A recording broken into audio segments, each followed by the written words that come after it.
కొణిదల పవన్ కళ్యాణ్.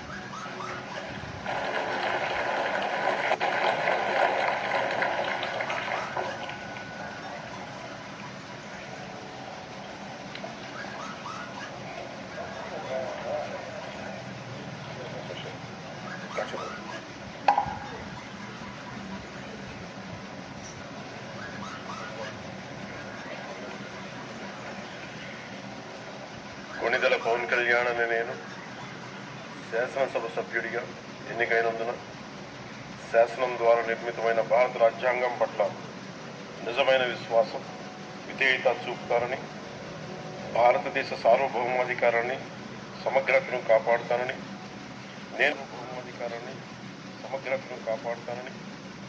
నేను స్వీకరించబోయే కర్తవ్యాన్ని శ్రద్ధాశక్తులతో నిర్వహిస్తానని దైవ సాక్షిగా ప్రమాణం చేస్తాను.